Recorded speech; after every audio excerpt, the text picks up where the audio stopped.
Hi Year 10, welcome back. It's a shame I can't see you, but we are all together in spirit. Okay, I'm just going to do a little unit overview of what this term will constitute. Okay, so we're focusing on the topic of consumerism, and congrats to there were a few people that picked up on this as our unit of study, or our topic focus for this term. In the comprehension quiz for Black Friday, a few people said materialism, people said greed, desire, and look, all of these concepts are a part of what the notion of consumerism is. Okay, so everyone was on the right track, which is great.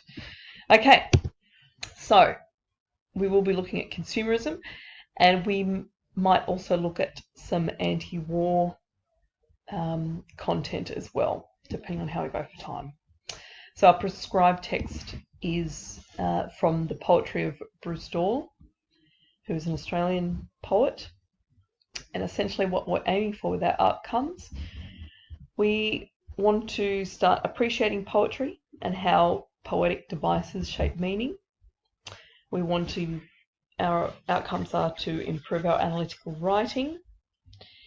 We need to come out with a conceptual understanding and awareness of consumerism. And we also want to be able to identify and use the style of satire. Moving on.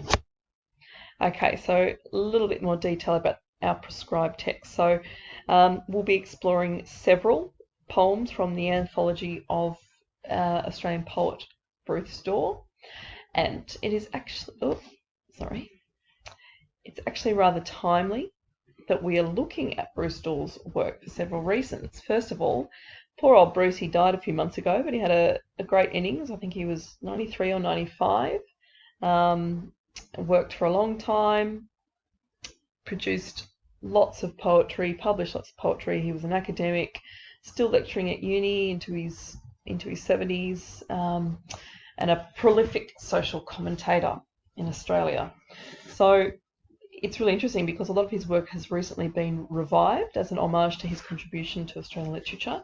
So we are up with it. We are in the trend, ladies and gents. And look, the other reason why it's really timely that we're looking at his work is the current social climate. So we've got a lot of tense international relations, incredible power play. We are being dictated to by the government, by the authorities. There's all these ideas of conformity and compliance and subservience are starting to evolve, which is just the sort of thing that Dahl was concerned with.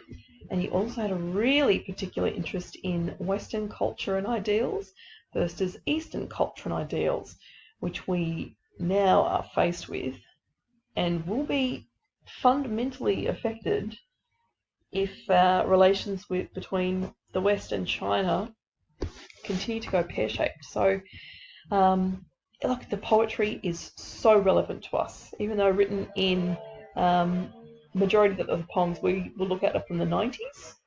There's a lot of sort of 70s influences and allusions in his work, but look, it is so relevant to our social climate.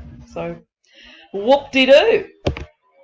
Okay, so the actual poems themselves, we're going to try and get to 3 or 4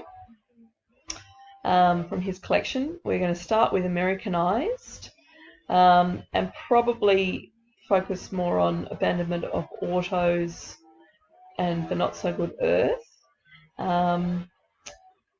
Weapons Training and Homecoming are some of his anti-war poems, so we might have a look at those as well. If class interest is sort of centered that way, I'd be more than happy to have a look at some of those as well. Okay, so assessment, there will be no formal assessment this term. However, we will work towards a class assignment that will require the same sort of skill development. So it would have been a Part A, Part B in-class assessment. First of all, you would have been doing multiple choice comprehension of an unseen door poem and some short answer analysis questions. And then you would have been providing an extended response, analysing at least 2 of Door's poems that we studied in class. Okay, so therefore, we will be continuing to practice our analytical body paragraphs, following the same structure we worked on last term, starting with conceptual statement or a topic sentence, set the scene of who, where, when, and what is going on in the text, lead into some evidence or textual reference, identify technique, explain effect and its significance, using linking phrases to lead into more evidence. So we've got that lovely fluency, repeat, and then eventually reinforcing the conceptual statement and linking back to the question to conclude the paragraph. Now, I must say, you did that so well for the first assessment task. I was so pleased, so thrilled. Your structure is coming along beautifully, and I was just generally thrilled with not just your results, but that you have adopted my instruction in terms of a lovely, clear structure. You are presenting some fabulous ideas.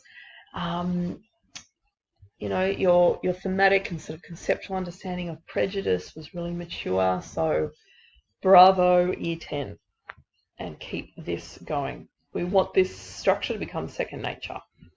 Okay, and finally, so the delivery of content and demonstration of learning. Okay, so we'll still be learning online for the term, hopefully with a few opportunities for face-to-face interaction with progressive return back to school. So while we continue to work online, you are required to continue to read through the resources and the PowerPoints that I post. You will be required to submit Word documents or PDFs or however, or if you want to do it in your handwrite in your books and take photos, I'm also totally fine with that. But all that work needs to be uploaded on Edmodo. I would like us to start using some Google documents that we can all contribute to, so it sort of becomes a written discussion and we are privy to each other's thoughts and responses.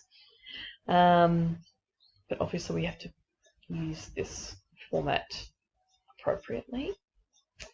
You'll be required to do some complete Google Forms and quizzes like you did for the comprehension on Friday Black. You'll be required to watch media links and listen to some of the readings of the poetry, and also create some visual texts. Okay, that's for the unit overview. Now please move on to the conceptualizing of consumerism.